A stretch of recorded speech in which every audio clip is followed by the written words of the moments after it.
put a smile on your face when you're moving from place to place. Good morning, good morning, morning, good morning, morning.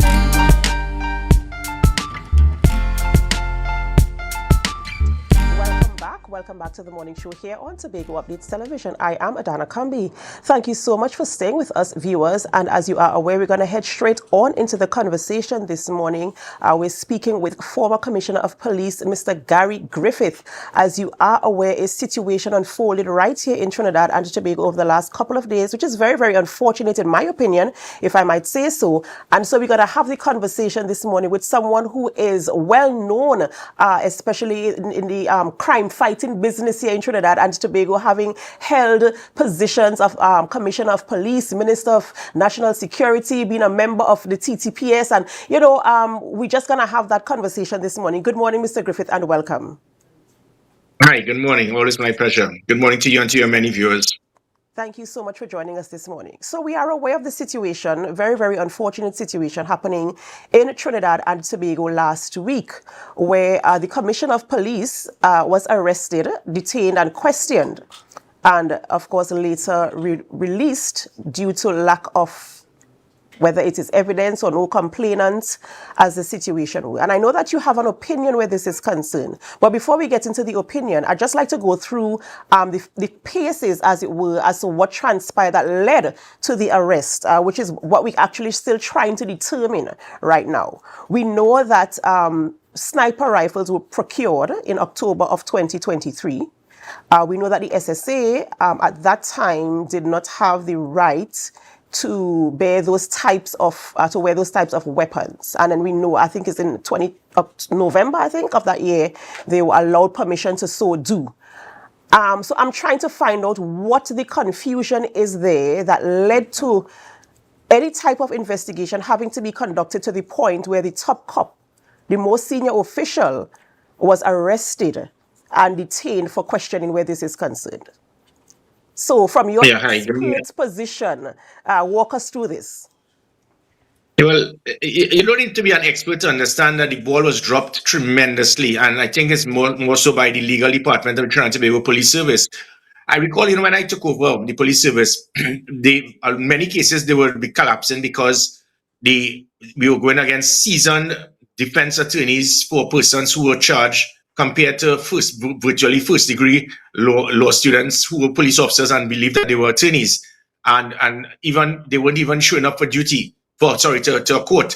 And it took me 2 years to put an 83 to 91% reduction in absenteeism of police at court. So it showed out what a mess it was. We brought in civilian attorneys, and that transformed the whole thing. And that's where criminals started realizing, if I get apprehended, then I know there's a possibility that I will go all the way through the justice system and not find the window of opportunity. And the reason I'm stating all of this is that they've removed the civilians and gone back with the police officers as attorneys. And they're just not qualified. They're not experienced. Listening to one of them in that press conference, they like to try to speak like an Anand Ramlogan or a Ramesh Maharaj, and you just don't have the capability. So in this situation, what it was, unless it is that there's something else that the public does not know, right? Because remember, this is still being investigated. Is it that there was bribery? Is it that the weapons were illegal? If it is that, as we know right now, it means that the legal department of the police service did not understand the law. Yes, the SSA, they got the approval to purchase firearms after in 2023, but that is for prohibited weapons. A sniper rifle is not a prohibited weapon. So it means that these attorneys, yet again, police officers who don't even know how to hold a gun, they probably never went on a range in years trying to be attorneys. They may have misinterpreted the fact that a sniper rifle was a prohibited weapon. And if it is a prohibited weapon, then no civilian or the SSA, because the SSA is a civilian organization, basically. All of the employees are civilians. So it's basically civilian, organized and run for national security. It is not a law enforcement agency. Only the law enforcement agencies can acquire prohibited weapons. A sniper rifle is not a prohibited weapon. So if Roger Best has his FUL and he decides to purchase weapons under his FUL for a sniper rifle, that is not illegal. It could be a little untidy. It could, I would, if I was commissioner, I wouldn't have done it, because it seems that the SSA were purchasing the weapons on behalf of the defense force for the use of the defense force. It is an administrative hiccup that could take place. I could understand the justification why they were doing it, probably under confidentiality. It would be easier to bring it through the SSA than the Defense Force, because anything that comes from the Defense Force and the police, everybody knows about it. But it was not a criminal offense. And thankfully, we have a DPP, and the DPP would have understood the law in contrast to the police legal department. So that is the situation. A sniper rifle is not a prohibited weapon. A prohibited weapon is an automatic weapon. A sniper rifle is not an automatic weapon, which means, as ridiculous as it sounds, 10,000 civilians could get a sniper rifle tomorrow if they want, because that is what the law has. It gives the commissioner the authority to give sniper rifles to civilians. Because you call it sniper rifles, but there are hundreds of persons who go on Tucker Valley every Saturday and they fire from 400 meters with weapons that are designed for competition, and those weapons can also be deemed sniper rifles. Mr. Griffith, putting that there now is cause for concern, or well, at least for me, saying that 10,000 civilians can have sniper rifles. That, of course, is of course alarming. But based on the information we have and what you just mentioned, is it safe to say that there isn't any grounds really for an investigation for this matter, especially if you are saying that sniper rifles are not illegal or prohibited weapons? There's no grounds then for any... Yes, if it is that this is based on the sniper rifles being acquired, it means that there's absolutely no grounds at all. But you see, suppose there's something else. Suppose there was bribery that took place. Suppose it is that documents were signed in the wrong place. We don't know, and that is misbehavior in office. I'll give you a perfect example quickly here. When I was commissioner, there was a deliberate attempt by police officers to try to have me removed because I was putting a stop to $100 million per annum in overtime corruption, police officers using vehicles to escort criminal elements, officers blackmailing persons for firearms. So they put 80 police officers, 500,000 police hours that could have been used to protect citizens. See what you could find to bust Gary throat. And there was nothing to find because it was all a lie. And one of it involved, for a commissioner, there are several documents you have to sign with customs for firearms. And on one of the dozens of places I had to sign, they said, that authorized officer is supposed to be a customs officer. Let's charge him for misbehavior in office. That is how desperate the police could be when you want to bring down someone. And the only thing that stopped it is because 4 commissioners before me and 2 commissioners after me, they were signing in the same spot. So it was an administrative error on behalf of the TTPS having the commissioner sign in one of the 12 places in the wrong spot, because that was supposed to be for a customs officer. Those things are administrative glitches, but there's some law that we have known as misbehavior in office, which is an excuse, which is sometimes could be used in such a way as an abusive manner to arrest persons. So we don't know. But if it pertains to the sniper rifles as it is, a sniper rifle is not a prohibited weapon. And as I said, when you have alarm, because the sniper rifle is not automatic, it's not an automatic weapon. So there are weapons that are more deadly than a sniper rifle that is given out, because it's something that can actually rip through a bulletproof vest, and it can be issued to civilians. So sometimes we get this impression, we hear the word sniper rifle, and we feel, oh my God, this is a terrible thing. But the thing is, the Defense Force must have that. That is their right. If the SSA they would acquire it on behalf of the Defense Force, and the FUL was given through Roger Best, who has his own FUL, that is not a criminal offense. And if it's based on sniper rifles, somebody dropped the ball and has caused major embarrassment to the Trinidad and Tobago Police Service. Talking about major embarrassment to the Trinidad and Tobago Police Service, the CoP now being released due to lack of evidence, no complainants, and not being allowed to take back up her position. In fact, being released of duties with 3.5 more months on her contract. Where does that leave us in Trinidad and Tobago? She was relieved of her duties, no charges were laid. Is that how are we supposed to interpret that, and how do we maintain trust in the services? Well, I plead with the country. Understand, just 3 years ago, you're asking about trust in the service. This was the same 7,000 police officers where public trust and confidence was 59%. This was the same police service where it ensured it had crime as the number 4 concern behind health, education, and the economy. The Commissioner of Police had a 79% support. It was the highest reduction in violent crime in 17 years. These are the same police officers. So let's not knock the 7,000 police officers out there. They are doing their job. I ask the country, continue to support them, continue to believe in them, and to the 7,000 odd police officers on the ground. Yes, you're not seniors because they love to wear gabardines, stay on the on the 6th floor in air condition. They don't understand leadership by example. You continue to do what is required. You're not working on behalf of your seniors. You're working on behalf of your God, your country, and the citizens of this great country. So let us make sure, put it into perspective. The citizens and the police officers, let us not get deflected and understand our role and function as citizens, law-abiding citizens, and as police officers.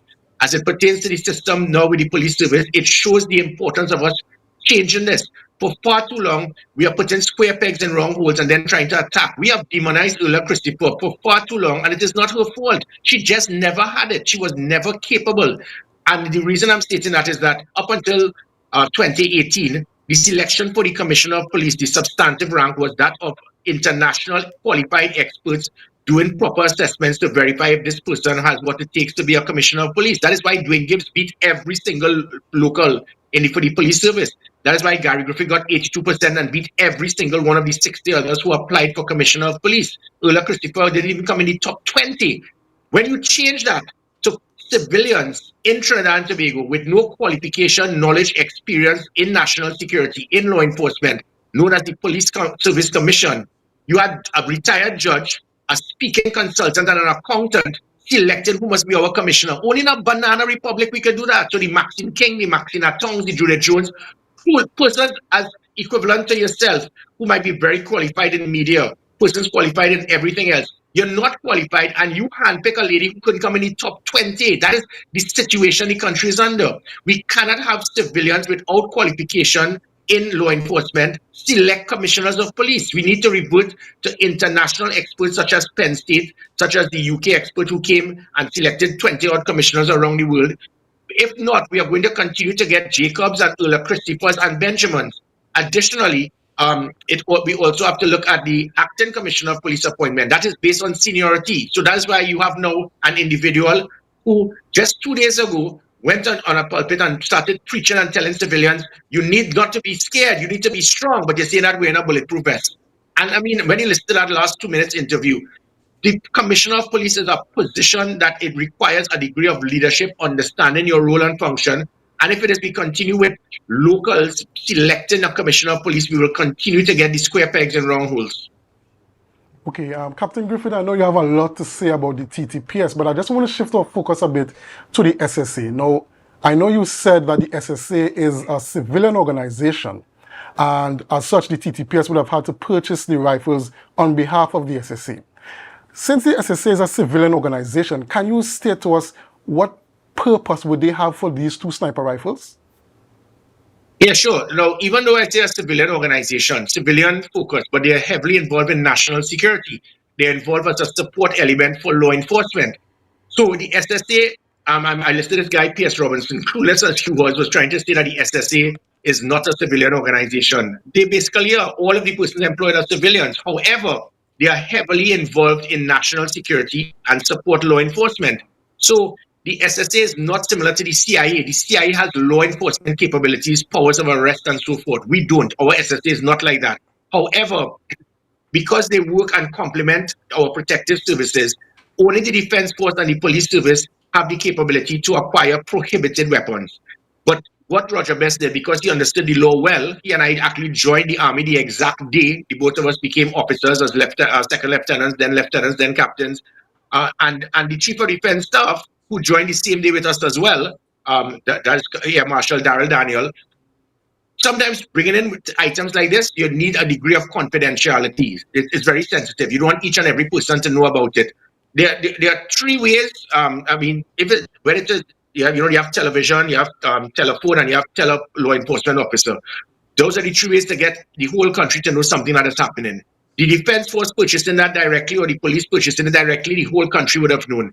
It is what I have been told and advised is that the SSA were trying to acquire it without it being known to the public. And then obviously somebody decided to spread the misinformation to the politicians and say, look, Roger Best bringing in a sniper rifle and he's the SSA. The SSA is a civilian organization.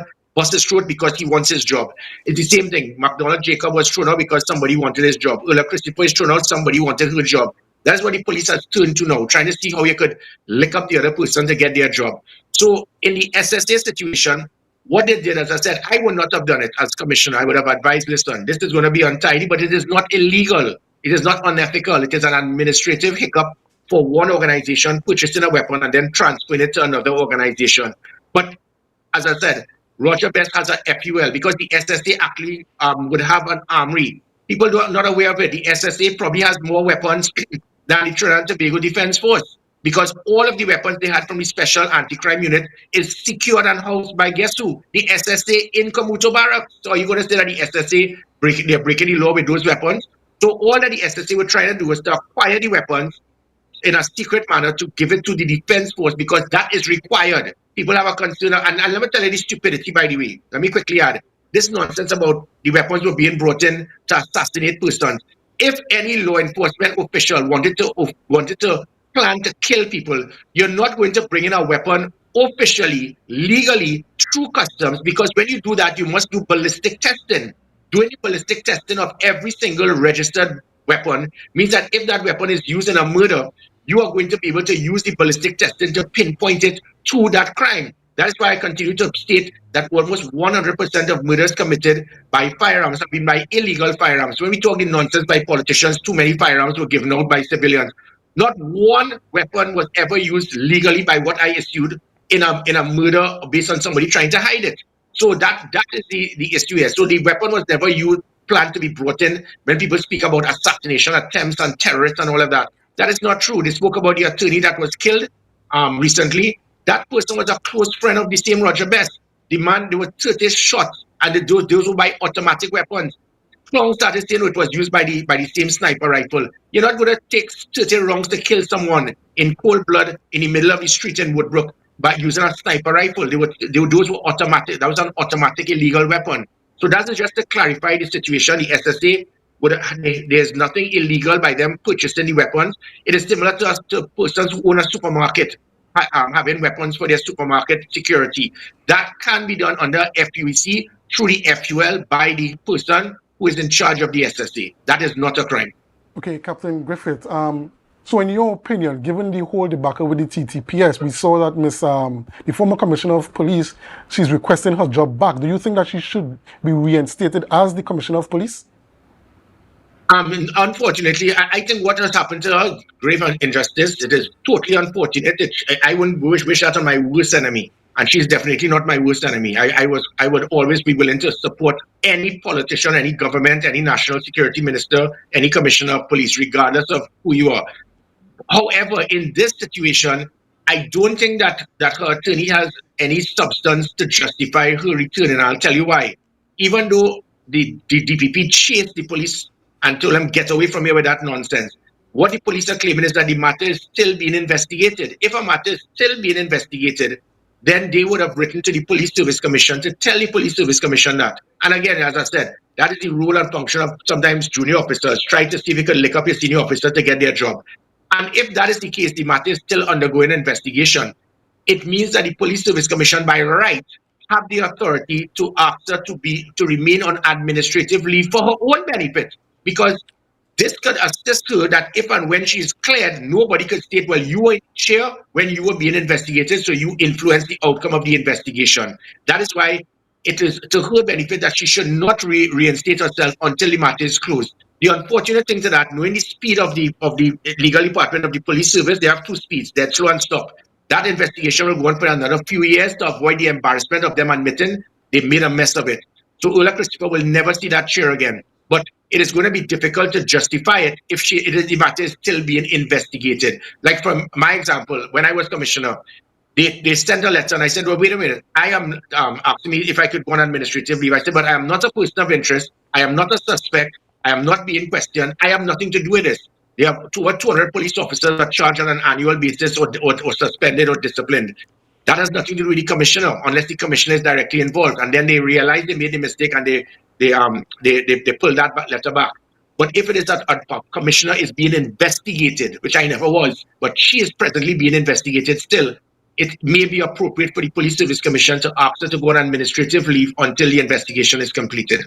Captain Griffith, you in one of your videos that you posted online, you noted that there's a lot of infighting within the Trinidad and Tobago Police Service, and that a lot of these investigations being run by the Professional Standards Bureau is just a sort of an infighting game. what are your suggestions to really resolve the problem with the infighting within the TTPS? Yeah, it is rather simple. This has been going on for too long. We have been smearing people's names. There was a man who was an ACP.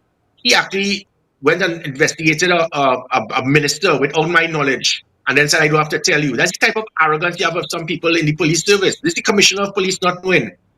Then you had the same individual going on a fishing expedition to try to remove a DCP. This same individual wrote a report that was a lie about another individual who was supposed to be a DCP, and he did not get the position because the politicians read this report and figured, no, this can't be good.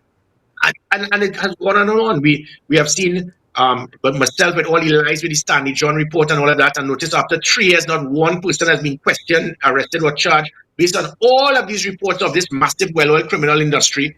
But that was done not based. It wasn't Stanley John's fault. This was based on police officers below who had a problem that I stopped $100 million overtime corruption. I stopped the problems with police officers bribing persons in police stations for firearms, or police officers controlling drug blocks and I had them removed, or police officers in the Southwest Peninsula assisting in illegal drugs entering the country and they're turning a blind eye and did not want to be polygraphed. So that has always been the problem. The junior person has some avenue to see if they could bust the person's throat above to get their job. We are not as mature as North America and Europe, where we have that equivalent to the internal affairs, where you could have that unit within the police service that is just there specifically to look after rogue elements in the police service. The PSP has been the catalyst for all of that. The best investigation police can do is to investigate police because they want to find a way to bust the man through to get his job. We need to move that away from the police service, put it under the PCA, for example, change the name of Police Complaints Authority to the Professional Standards Bureau, whatever, or the Internal Affairs Unit for the police service. Make the director of the PCA probably an ACP, give him an SRP rank, let him select 10 or 12 police officers and let them be totally responsible for investigating from commissioner to constable. And it means that no police officer has any influence in that department. Once you have this, it can always cause a deputy commissioner of police who wants the job of commissioner to influence an investigation. Again, as I said with myself, 80 police officers were assigned, 80 police officers to go on a fishing expedition with 500,000 police officers. Another DCP put 35 police officers to investigate a fellow person who actually became DCP with him. And 35 police officers based on an investigation. It's usually one police officer that investigates 10 murders. So you're speaking about what one DCP put to go after one officer. It was equivalent to 350 murder investigations. That is how bad it is. They go out of their way and they pump as much resources as they could to see what you could find on the other officer. We have to move the PSB. It should be shut down, and because this will continue. And sometimes politicians benefit from this because they want a certain officer to be there instead of another. Move it away from the PSP, put it under the PCA, and let the PCA be totally responsible for the internal affairs and investigations of police officers. Mr. Griffith, of course, it's always a pleasure having conversations with you as you enlighten our viewers on the matters concerning the TTPS and security, national security here in Trinidad and Tobago. We really do appreciate your opinions. We appreciate your views and, of course, your recommendations as well. So thank you so much for joining us this morning. We just have to wait to see what happens on Wednesday when DCP Benjamin is given the role of acting commissioner of police, and how do we move forward from here, because there are still a lot of questions that are unanswered. As we discussed this morning, we still do not know what the cause for the arrest and detention was about, because, as you said, those rifles are not prohibited. So maybe there is more in the mortar than the pestle, and we do hope we can get those answers very, very soon to restore public trust in the TTPS. Thank you so much for joining us this morning. Ladies and gentlemen, we've been speaking with Mr. Gary Griffith, former Commissioner of Police here in Trinidad and Tobago, bringing the insight as it relates to the recent incident taking place here with the arrest of the Commissioner of Police in Trinidad and Tobago. Guess what? We have a photo of the day. Can you say where this photo was taken? Can you tell where this photo was taken? And we must give credit to Philbert Williams. Philbert Williams sent in this photo, and we want to say what a beautiful shot it is. Akinlabi, do you think you know where this photo is taken? I think I might have some idea where this photo is taken. All right. Well, we do hope that our viewers will, put their responses in our Facebook comments comments, or on YouTube channel comments as well, so that we know where this photo is. But coming up next, we have Acting Corporal Larry Griffith and Sergeant Commander of the TTPS. They are coming to bring our TTPS updates and to speak to us about some projects and initiatives being run by the TTPS. So do stay tuned. As we go for this break, we invite you to help us. Share the live. We'll be right back.